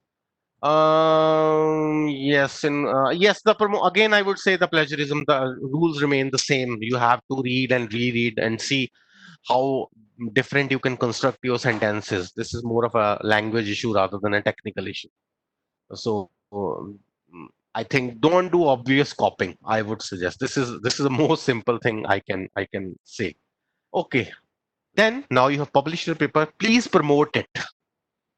So once you're published, don't move to next one. Promote it. This is the era of self-marketing. Use your email signature to tell people about your new article. Add a brief summary and link to your article to your department website. Post updates, link to your article. Have a personal web page. Just on your LinkedIn, everywhere. Promote it. Promotion is the key. See, as publisher are also doing it, but self promotion is also very important nowadays. Age of publisher significance. Yes, sir. Age of publisher is significant enough. Uh, but then, if there is a new journal that fits more into what sort of work you are doing, you should go for the new journal. Don't force yourself. Okay, what is cross check now? This is what we use, similarity detection software. I feel we have discussed this quite a lot, that we submit paper to software, we check it and returns a list of all significantly similar matches from the database, as well as overall similarity percentage. Now, can you read the third point? Cross check relies heavily on manual interpretation. Same is true for Turnitin. Manual interpretation, because false positive, false negatives. Never base your decision on a percentage alone. I will keep on emphasizing on it. This is a report which um, um, uh, we have to, if we get a report, we have to get a report for. Suppose our journal papers report is 4 pages long. We have to go line by line and see. Sometimes the paper is 60% similar, but it's not really plagiarized. Sometimes it's 10%. It's plagiarized. So you have to be very careful, and I think I will encourage all of you to go to cross check and see. Um, it's not about using the Turnitin. Go to their website. They have a lot of good white papers for authors and users. Read them, go through them. That's very important. So this is one of the examples. That's how the report comes on. So 7%, 4%, 3%, and you can see this is a paper text. So that's how we compare um, side by side. Again, like I said, on plagiarism check, there can be a separate presentation for 1 hour or so. Okay, now coming to the open access. Open access papers, they offer greater visibility, transparency, and impact. 32%. Yes. During submission, author. Yes, that is very important. That is actually your cover letter. When you apply for a job, you don't send CV, you write a cover letter that why you feel you are suitable candidate for the job. Now, in the letter to the editor, you have to write why your paper will be a good contribution to their journal. Sometimes, first of all, they will read this. Only then they will go to your abstract or paper. So, like I said, there should be why your paper is good. What is the contribution? Why it is suitable for their journal. Here you can mention that I have gone through the aims and scope, and my research work is in directly sync with your. Uh, here, this is the first convincing factor. Conviction. Sorry, you have to convince them on this. Okay. Journal publishing methods, models. We have gold open access, full open access, and hybrid. Let me simplify it for you. Simply, you have to pay author processing charges so that we can make it open access. Let me more simple explanation. You write book with us, we sell book, we get some revenue, we give you some royalty. We publish papers, we then sell papers, we get some money.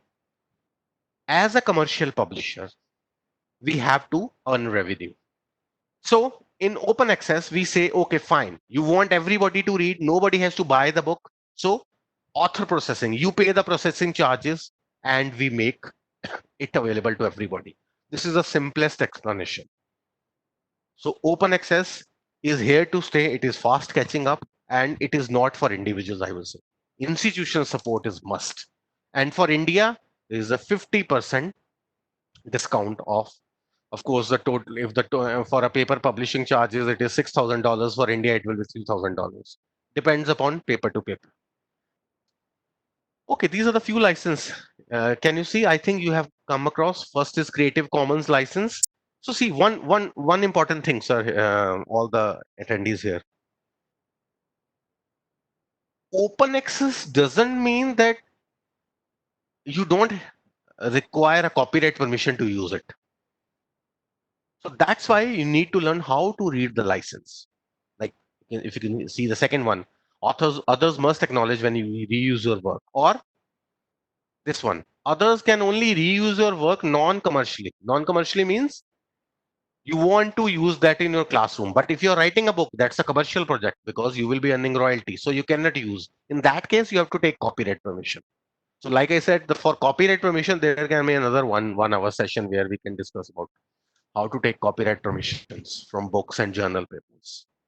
How can we become a editor? Like, what sort of training is required? Can it be done part time? I do it full time, but I think there is no training for this thing. No training. I haven't got trained for this thing, but you have to read a lot of papers.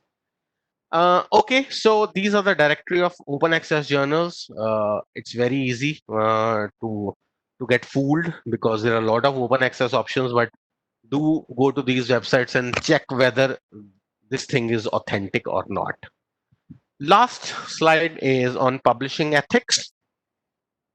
So can you see the checklist? All authors are named on the paper and online submission form. All material has been referenced, proper referencing. Be safe than sorry. Wherever there is a doubt, give reference. Always never be afraid of giving the reference. It is safe. Then data has been carefully checked. Any relevant interests are declared to the journal. The paper has only been submitted to one journal. Never submit it to more than one journal. What happens that if you are submitted to 5 journals and all of them accept it, what will happen? Then 4 of them will blacklist and one will be publishing your book in the future. So never submit it to multiple. How to start a new journal? I think you can write to me and I will connect you to the journals department. Copying full, never give reference. This is wrong. I think they should, and eventually in the good papers they get detected very easily. So the last slide is on publishing ethics. Authorship rule says whosoever name comes as an author on a paper should have relevant contribution to the paper. Not like that oh, our director wants to have his or her name on the paper. Let's give his or her name. So always be sure that I'm sorry, take a sip of water. So all authors have relevant contribution. And in case I know sometimes it's unavoidable, inform the people that sir, we are giving your name because tomorrow if we ask them that you are one of the authors and he replies to us that I am not one of the authors, then what happens? So be very careful. Competing interests. See, there should not be any conflict of interest. Duplicate submissions we have already discussed. Data or image fabrication, falsification, very obvious. Plagiarism, text recycling, using the same text time and over again. Peer review manipulation, breaches of copyright permission, like you are using the copyright permissions without having required permissions. So same formula applies for taking copyright permissions in Figure. So these are the few ideas, or you can always access authorservices.taylorandfrancis.com. Um, yes, this one, sir, I have published around 15 papers on Aspect one second, I will take questions one by one. I have published around 15 papers on for block ciphers 3. Yes. If the performance parameters are these are essential to your subject. These are essential materials and methods. So, like I said, if I have same set of reactants, I need to mention that in every paper. I cannot avoid that. So this and that's why, like we discussed that it is plagiarism is not numbers. They have to check line by line, and that's why when checking, they can a good journal will always understand this. So you don't have to do anything. You if you're using test tube in the next you cannot write tumblers. You have to write test tubes. Sir, every reason wants the facilities and faculties publish just work so proposal charges are not transparent to sir no saying on not so what charges you are so generally papers will not charge you to publish books. Sorry, publish your research papers. Very there are a number of good alternatives available. So Scopus has nothing to do with the money. Scopus has nothing. Scopus is an indexing service, and each of the research journal submit their papers to Scopus for indexing. So Scopus index journals is used as a as you can say special factor by some journals that we Scopus index your paper so that pay us money. So that's not true. So you have to find out. You have to change your journal. Any way of writing them differently? I feel that's more of a grammatical question. Okay, so author services you can take help from there. So I will just sum up by saying that keep writing, uh, try writing, be fair, don't be disheartened, and results will eventually come. And always keep in mind the things. And of course, you can take my contact from Dr. Vishal Jain, and I will be very happy to help you in case of books and in case of journals. I will be happy to connect you to the relevant people. Of course, we are open to doing these kind of editorial workshops on copyright permissions, open access separately as per the needs. Online plagiarism check might not be authentic, sir, might not be authentic. So it depends. Sir, journalism Scopus, it's possible that journals submit papers to Scopus will not.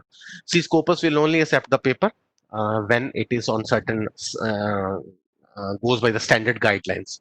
So if your journal is following that standard guidelines, so then Scopus will definitely do it. But then, like I said, the timelines can be little delayed. So I think we I think we finished right on time, 2 hours. And thank you everyone for listening. I hope you enjoyed and it was not boring at all. And if any questions you have, you can take my email ID from Dr. Jen, and I will be very happy to reply to your emails.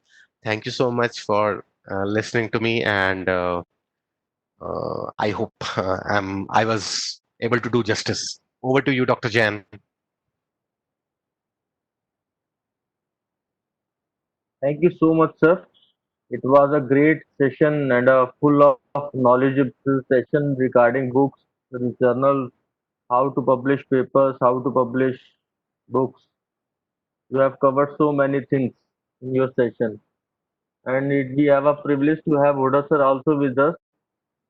I just check the availability of sir.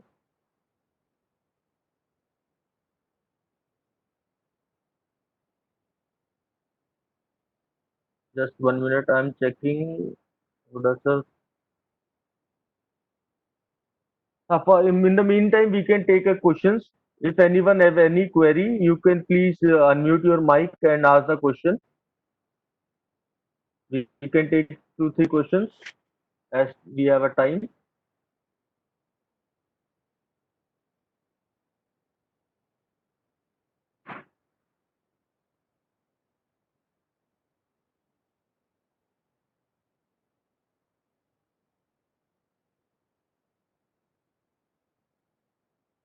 Sorry. So that's what I said, Dr. Vyas, that we submit all published papers to indexing partners. That totally depends on the procedures. That's what I exactly meant when I said that. So we cannot influencing the processing, but the decision is on them. Having said that, generally, like I have in my experience, that if you follow certain guidelines and standards, then there is no reason they why can't they accept it. But again, every publisher wants to be on the safe side. But this I'm telling you informally.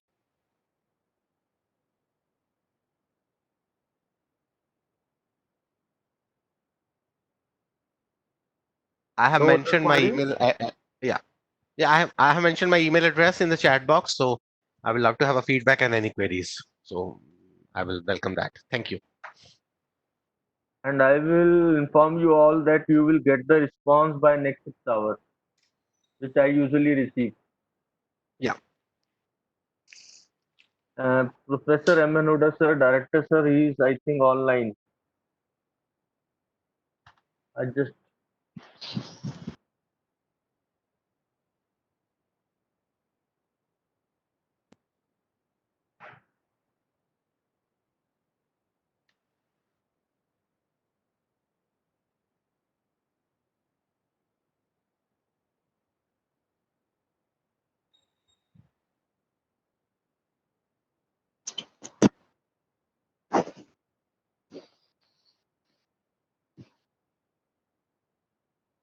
so I think there are no other queries. So can we wind up the session?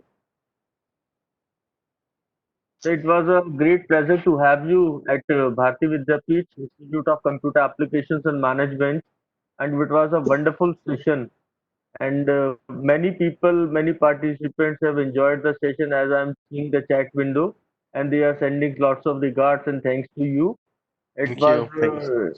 so all the participants. I request to all the participants to do some books, to do some edited volumes with the CRC and the Taylor and Francis. As per my experience, I am associated with the CRC as a series editor and the book editor of multiple books, and I have a very great experience with Dr. Gagandeep Singh, and he is always cooperative. Whenever you ping him, you will get a reply in a positive way. I never received a negative reply from him. So you can connect to him. He has already shared his email ID. If you are interested to do the books or uh, edited books or a series for your institute, you are all most welcome. You can submit the proposal to him. Thank you so much, sir, for giving Thank me you. your valuable time. On the just one WhatsApp message, I sent you one message that I would like to schedule a one session, and in just 5 minutes, you confirm yes, we will